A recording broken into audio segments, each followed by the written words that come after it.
Merci Madame la Présidente. Monsieur le Ministre, l'élection américaine est une illustration des profondes fractures que connaissent ces démocraties et qui permettent au populisme de prospérer. Rôle croissant des réseaux sociaux et multiplication des fake news, affaiblissement du lien collectif au profit d'une forme d'individualisme, voire de communautarisme. Ces défis concernent aussi l'Europe, soumise aussi à une perte collective de repères et de confiance, sapant les fondements démocratiques. En France, la même démagogie, le même complotisme et le même cynisme se répandent. Et les réseaux sociaux en sont un formidable vecteur, avec leur lot toujours plus important de menaces et d'intimidations, cachés derrière un écran, sous couvert d'anonymat et avec un fort sentiment d'impunité. C'est ainsi qu'on retrouve, jetés en pâture, tous les amalgames possibles sans le moindre discernement et le moindre contrôle. Les petits paysans sont comparés à des assassins qui empoisonnent, les migrants à des terrorismes, et toutes les règles élémentaires sont systématiquement remises en cause.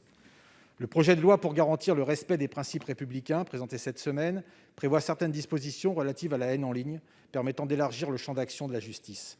Mais aucune loi n'empêchera jamais ces discussions de comptoir sur Internet, qui peuvent mener à la violence sans le filtre de la conversation et du débat éclairé. Seule l'éducation en limitera les effets. C'est pourquoi l'investissement de l'État dans la lutte contre l'électronisme pourrait être l'occasion de renforcer la sensibilisation des plus jeunes à ces sujets, conformément aux recommandations de la mission d'information de notre groupe sur l'électronisme. Cependant, on ne doit surtout pas oublier la responsabilité des réseaux sociaux et leur modération à géométrie très variable. Comment l'État peut-il agir pour que les réseaux sociaux et les forums renforcent l'efficacité de leur modération ? L'État entend-il investir davantage dans l'intelligence artificielle pour une modération plus opérationnelle dans ce domaine, mais aussi pour repérer efficacement les auteurs de discours sanctionnables ? Monsieur le ministre, c'est à vous. Monsieur le sénateur, ayant eu l'occasion un peu d'expliciter la manière dont on voulait approcher la régulation de la modération, peut-être profiter de votre question pour évoquer un autre sujet qui est un sujet central pour moi, qui est la question de la compétence et de la capacité de l'État. Aujourd'hui, les développeurs et les spécialistes de l'intelligence artificielle des GAFA sont les meilleurs du monde, ils sont payés plusieurs millions d'euros par an. Et la compétence au sein de l'État pour être capable d'ouvrir ou de contrôler la boîte noire est aujourd'hui assez limitée. Elle n'est pas nulle, on se dote de capacités, mais elle est assez limitée.